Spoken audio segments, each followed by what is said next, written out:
में करीब 80% के रिटर्न्स दिए हैं। हालांकि चौथी तिमाही के बाद कोई खास एक्शन आया नहीं और Q4 में कंपनी का मुनाफा 62% और आय 47% बढ़ी है, लेकिन बुकिंग्स जो हैं वो थोड़ी सी औसत से कम रही है। अब इस पर बातचीत करने के लिए हमारे साथ DLF के मैनेजिंग डायरेक्टर अशोक त्यागी जुड़ गए हैं। अशोक जी, गुड मॉर्निंग। आपने इतना शानदार परफॉर्मेंस दिखाया है कि आपके कुछ भी नंबर्स आए उसमें ये लगता है कि शायद थोड़े से फीके रह गए। पहले तो मैं एक चीज़ कहूँगा आपसे कि जो गुड़गांव का आपने ट्रांसफॉर्म किया है वो वाकई में काबिल तारीफ़ है, और आज की डेट में अगर गुड़गांव आओ तो ऐसा लगता है कि आप किसी शिकागो या हांगकांग उस तरीके की किसी सिटी में आप एंटर कर रहे हैं।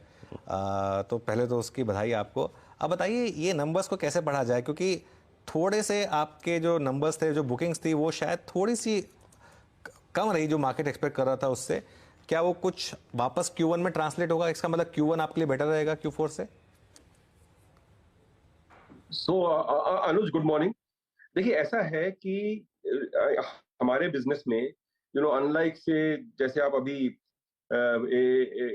एक ट्रक मैन्युफैक्चरिंग की बात कर रहे थे, असेंबली लाइन नहीं होता है, तो हमारे यहाँ जो सेल्स होता है that is driven by these launches. अब हर लॉन्च के पहले एक प्रॉपर अप्रूवल प्रक्रिया होती है। तो जो हमारा अभी अप्रैल एंड में जो प्रिवाना का लॉन्च आया, प्रिवाना के नेक्स्ट फेज का, वही अगर मार्च के लास्ट वीक में आ जाता तो सेल 4-5 हजार करोड़ मार्च में बढ़ जाती।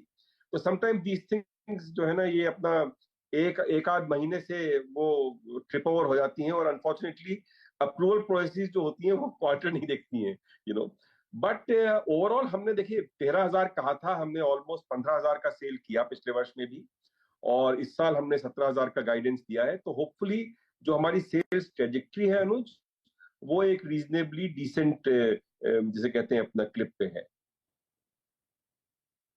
अच्छा त्यागी सर, इससे पहले कि मैं आपके प्रोजेक्ट्स और फ्रेश लॉन्चिंग के बारे में बात करूं, प्राइसिंग अभी भी हायर लेवल्स पे सस्टेन कर रही है? हायर प्राइसेस पे डिमांड अभी भी अच्छी है?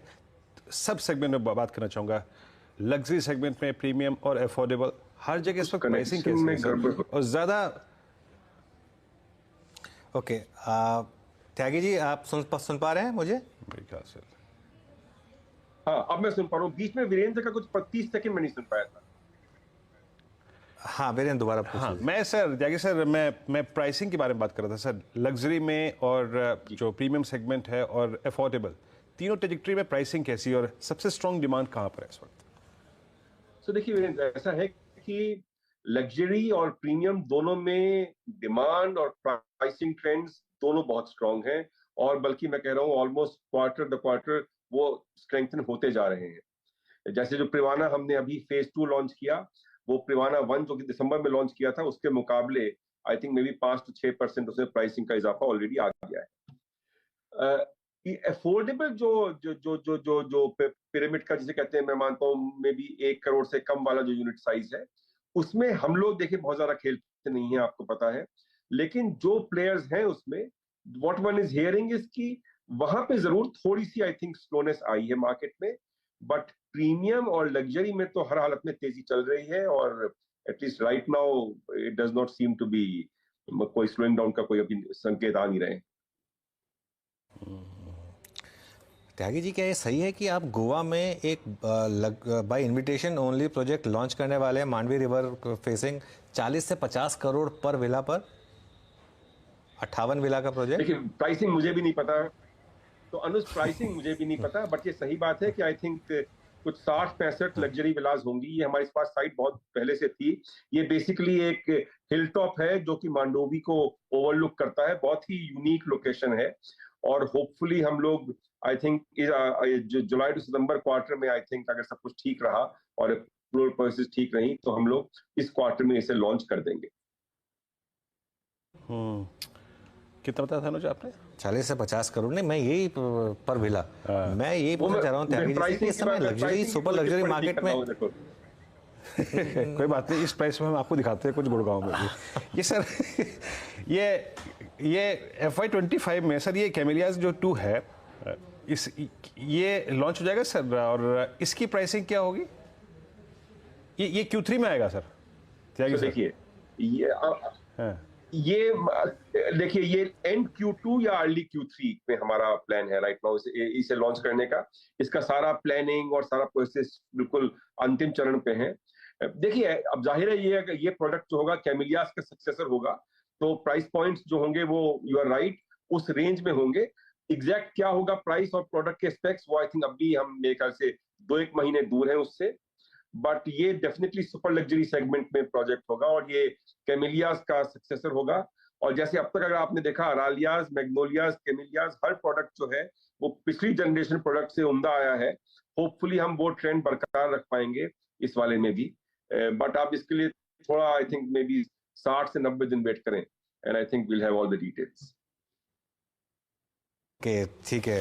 नहीं त्यागी साहब, मैं एक चीज़ पूछ रहा था कि ये प्राइसिंग जो है ये इस लेवल की सस्टेनेबिलिटी, मतलब बियॉन्ड अ पॉइंट गुड़गांव में इस लेवल की प्राइसिंग, कहीं कुछ बबल के साइंस दिख रहे हैं क्या?